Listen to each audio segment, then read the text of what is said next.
But when I start to accept that even though things are intense, even though I feel overwhelmed, even though the house doesn't look the way that I want, or I haven't talked to my friends as much as I want to, or I don't like the way that I look, or I'm not as productive as I used to be, when I start to accept that this is the way things are for now, not forever, but for now, then everything starts to kind of ease. Everything starts to lighten. Don't judge your winter by someone else's summer. Okay, so today's video is going to be something a little bit different for my channel. Most of you all are probably used to my style, conscious consumer, and like contentment content, which I love making those videos. I really do. I have no intention of stopping, but I have been craving a change, and not in the sense of wanting to stop creating style content. Like I said, I love making those videos and I'm going to continue doing that. But I think I'm just craving that and this, which is this new series that I'm going to start called Happy to Be Here. I am just really longing for a space on the internet where we can talk about real stuff, where we can talk about God and life and relationships and struggles and just whatever is actually going on inside of ourselves. Now, I know that this new content is not going to be for everyone.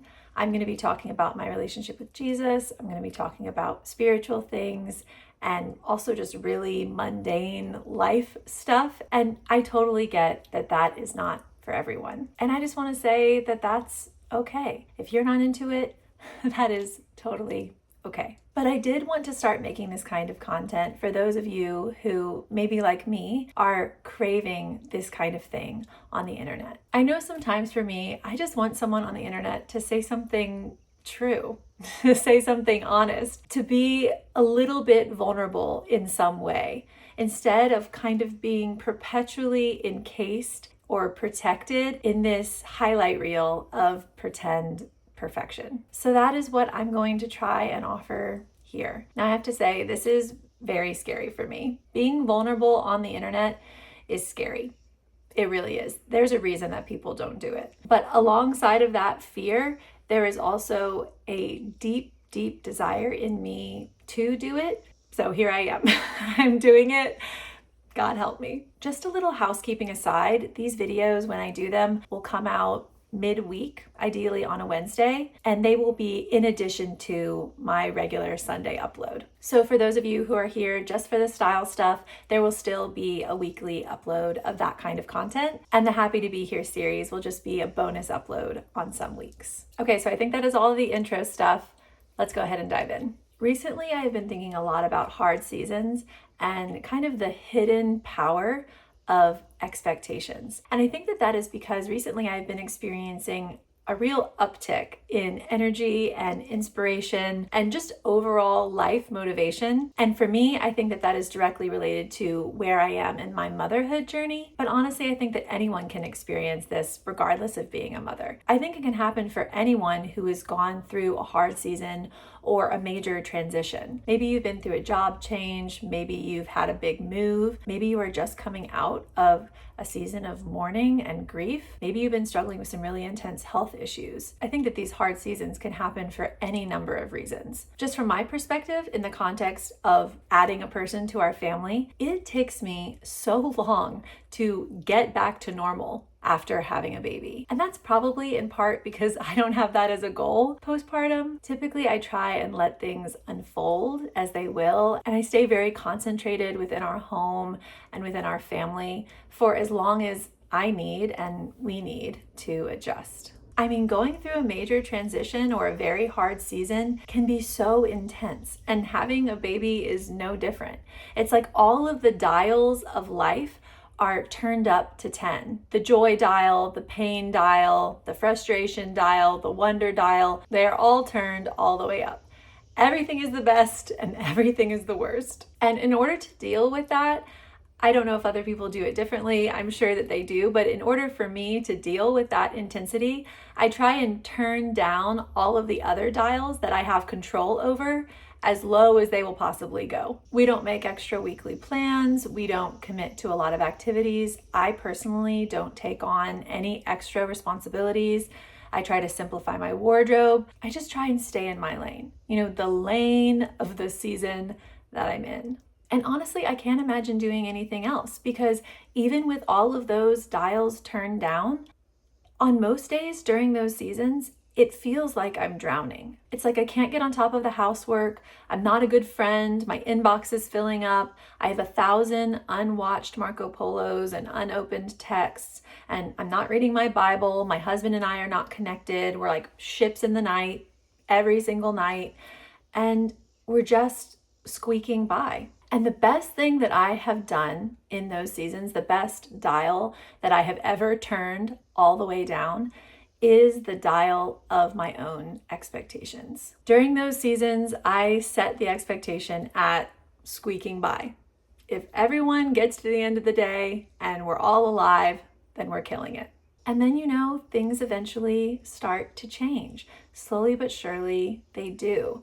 And you start to settle into a rhythm. You find that your feet are under you again. But I do want to say that there is no standard for how long that should take. If you are in that type of season right now, any sort of full on, very stressful season, or in a season of major transition, maybe you've just lost someone who's close to you. Maybe you are grieving. Maybe you've just been diagnosed with something or just recovered from something. Maybe you've just graduated school and you're trying to figure out what to do next. With any sort of season of major transition, there is no set amount of time after which you should be back to normal. You might want to be back to normal, and I think that that is a very normal feeling, but there is no outside standard or right amount of time that it should take for you to get there. And for me, with motherhood, I think it took me longer and longer with each kid to feel back to normal again, which is kind of funny. You would think it would happen in the opposite order, like it would take the longest with the first kid and then shorter and shorter with each kid after that. And that's probably true for some people, but for me, it was not that way. And with our third kid, there was a few things that felt normal after 3 to 6 months. But in terms of things like the housework, it took a good year and a half, guys. A good year and a half before I felt like we had a rhythm that worked for us, something that was sustainable and not backbreaking, something that we could actually maintain. And before that, it was like a bomb had gone off in our house. It didn't matter how much I cleaned, no matter how much work I did, it felt like it was never enough. I would clean upstairs and then go downstairs, and while I was cleaning downstairs, all of the work that I just did upstairs was being undone by my children. It was like I couldn't win. And this is the way that it was. And the thing I think that can make or break those kinds of seasons where you feel like you're drowning or where you feel like you just can't win, the thing that can make or break that time, for me at least, has been my expectations of how that season should be. After my first birth, I was talking to Jesus and I had this like little revelation. It was like a sentence popped up into my head. And the sentence was, resistance brings pain, surrender brings relief. Now, this was 100% my experience in all of my births. This is a birth-related analogy and therefore a motherhood-related analogy, but again, stick with me here. I think it applies to all seasons of transition. This was my experience during my births. Resistance brings pain, surrender brings relief.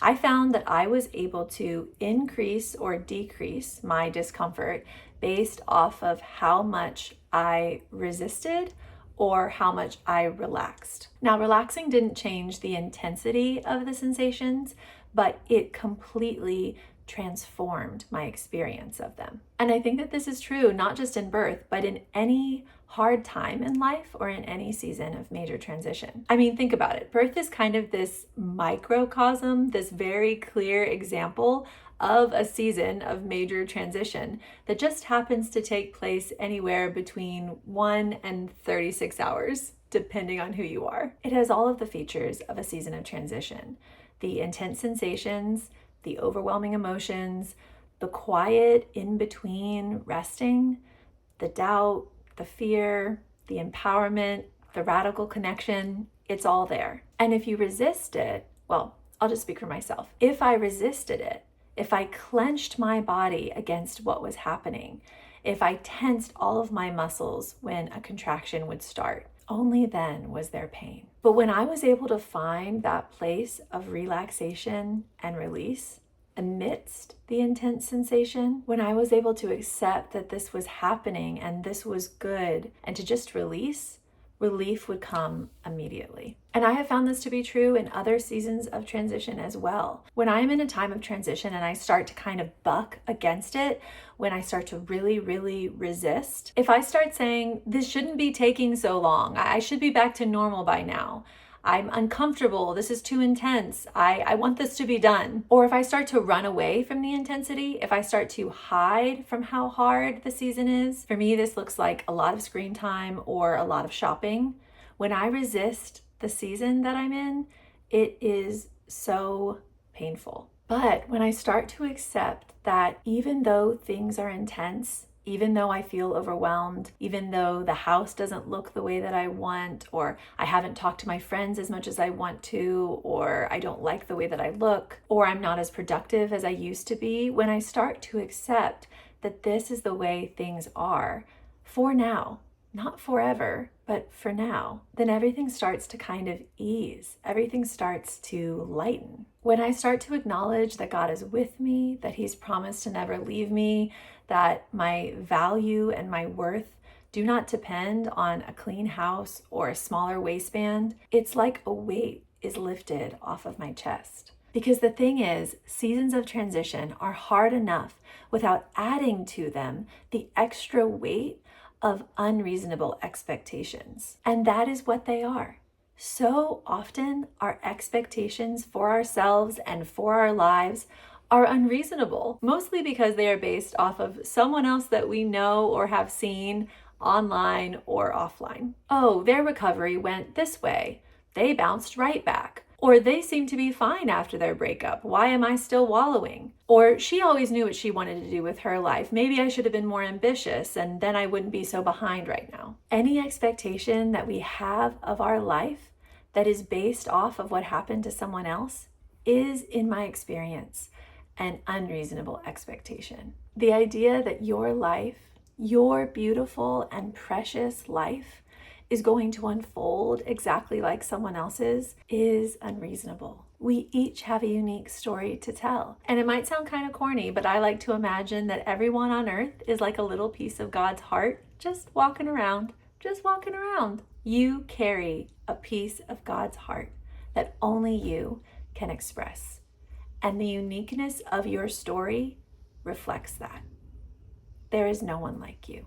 And your life should not unfold like anyone else's because you are not anyone else. And for me, when I surrender to that idea, when I lean back into the truth that God has a plan for my life that is unique to me, that I can trust Him, that at every turn He is trying to be good to me. And if my life is not turning out the way that I thought that it would, or my story is not going at the same pace as so-and-so's, then it is for a reason. There is purpose in it. Don't judge your winter by someone else's summer. Whenever possible, stay where you are. Be where you are. Be in your life. Resistance brings pain, and surrender brings relief. Resistance is like when you're in the ocean and you just keep getting pummeled by waves. They keep knocking you down again and again, and you're fighting against them, and they just keep coming, one after the other after the other. Surrender is like floating on top of the water, being carried along by something so much bigger than yourself. When I find myself in a state of resistance, I find it so helpful to kind of interrogate those feelings. So here are a couple of questions that I ask myself when I sense some resistance coming up. Why am I resisting this season? What am I achieving, or what am I gaining by continuing to resist? What could I gain from letting go? What is the worst thing that could happen if I chose to let go and surrendered? Now, this one might vary on levels of helpfulness depending on who you are, but for me, speaking those things out loud or writing them down, just getting them out of my head and out into the open really helps me to see them for what they are, which most of the time is lies or half-truths. Typically, the things that I'm afraid of happening are only connected to what is true and real by the tiniest little thread. they're only just a little bit true. But just that little bit of truth in there makes me think that they are real, especially if they stay in my head and I never get them out and I never look at them head on. It's like I can go on for years just thinking these anxieties and fears that I have are total, complete, whole truths, when actually they're just a fraction of a truth, and mostly they're lies. But just saying it out loud to someone that I trust or writing it down really helps to give me clarity and rob that fear of its power. And then the last question that I like to ask myself is, where is God in this, and what do I think he's doing? Now, be prepared. This question might bring up some big emotions. It might make you feel really angry or disappointed or sad. Just prepare yourself for that. That is totally okay. The same thing with the fear. You want it to come up and out. Better out than in, I say. Better out than in. And then typically, depending on how resistant I'm feeling, I will just do my best to crack the door. Maybe I'm not going through the door today. Maybe I'm not sprinting towards surrender. I just try to find whatever willingness there is in my heart, even if it is the teeniest amount, and I use it to crack the door. I'll say to God something like, I want to let go. And that's enough. That little bit of willingness, that little bit of leaning back against the waves, you're almost floating, my friend. You are one step closer to being carried by something so much bigger than yourself. So that is everything for today. I am happy to be here. And my hope for you for this week is that you float.